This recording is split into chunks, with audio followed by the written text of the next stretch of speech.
Hi. കഴിഞ്ഞ വീഡിയോകൾക്ക് തന്ന സ്നേഹത്തിന് എല്ലാവർക്കും നന്ദി.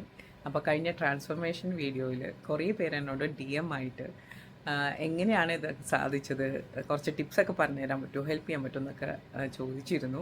അപ്പോൾ ഞാൻ എല്ലാവരോടും പറഞ്ഞു വീഡിയോ ആയിട്ട് ഇടാമെന്നുള്ളത്. അപ്പോൾ ഇതൊരു ട്രാൻസ്ഫോർമേഷൻ എന്ന് പറയുന്നത് ഒരു പ്രോസസ്സ് ആയതുകൊണ്ട് അത് കുറച്ച് നാളത്തെ ഒരു കാര്യമല്ലല്ലോ, ഒരുപാട് വർഷത്തെ കാര്യങ്ങളാണ്.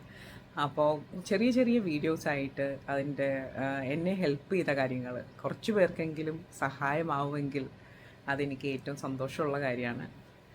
അപ്പോൾ ഇതൊരു ഡയറ്റായിട്ട് 1, 2, 3 എന്ന് പറഞ്ഞ് തരേണ്ട ഒരു കാര്യമല്ല.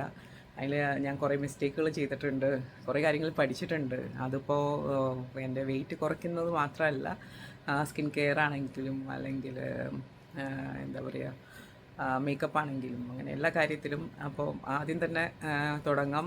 ഇതൊരു ചെറിയൊരു പ്രോസസ്സല്ല എന്ന് പറഞ്ഞല്ലോ. അപ്പോൾ എന്നെ ഏറ്റവും അധികം മോട്ടിവേറ്റ് ചെയ്തത് എനിക്ക് ഈ ഡ്രസ്സുകളോടും ഇതിനൊക്കെ കോസ്മെറ്റിക്സിനോടൊക്കെ ഭയങ്കര ഇഷ്ടമുള്ളത് കൊണ്ട് പണ്ടൊക്കെ ഡ്രസ്സ് വാങ്ങിക്കാൻ പോകുമ്പോൾ കടകളിൽ നിന്ന് കേട്ടുകൊണ്ടിരുന്നൊരു ഇതുണ്ട്, ഈ ആപ്കാ സൈസ് കാ നഹീ ഹൈ മാഡം, അല്ലെങ്കിൽ നമ്മുടെ സൈസ് അവിടെ ഇല്ല എന്നുള്ളത്.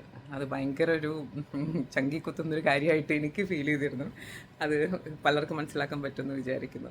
അപ്പോൾ എനിക്ക് തന്നെ ഒരു മാറ്റം വേണമെന്ന് തീരുമാനിച്ച സമയങ്ങളിൽ 3 റൂൾസാണ് ഞാൻ ആദ്യമായിട്ട് കൊണ്ടുവന്നത്, പ്രാവർത്തികമാക്കിയത്. അതിലൊന്നാമത്തെ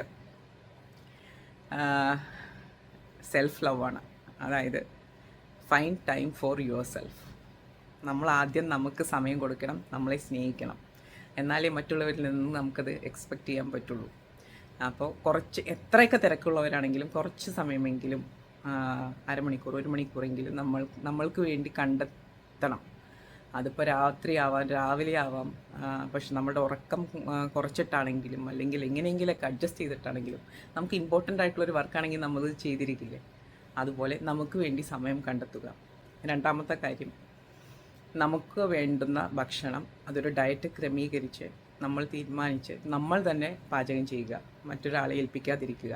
കാരണം അപ്പോഴേ കറക്റ്റായിട്ടുള്ള അളവിൽ കറക്റ്റായിട്ടുള്ള രീതിയിൽ നമുക്കത് ഉണ്ടാക്കിയെടുക്കാൻ പറ്റുള്ളൂ. ബുദ്ധിമുട്ടായിരിക്കാം, പക്ഷെ ആ ബുദ്ധിമുട്ടിയാൽ അതിനനുസരിച്ചുള്ള റിസൾട്ടും നമുക്ക് കിട്ടുകയുള്ളൂ.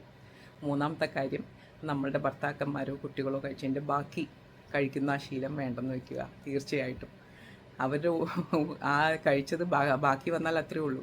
പക്ഷേ അത് നമ്മുടെ ഉള്ളിൽ ചെന്നാൽ നമുക്ക് ഉണ്ടാകുന്ന ബുദ്ധിമുട്ട് ചില്ലറയല്ല. അപ്പോൾ ഈ തമ്പ് റൂൾസ് ഓർത്ത് വയ്ക്കുക. നെക്സ്റ്റ് അടുത്ത വീഡിയോയിൽ കാണാം. Thank you.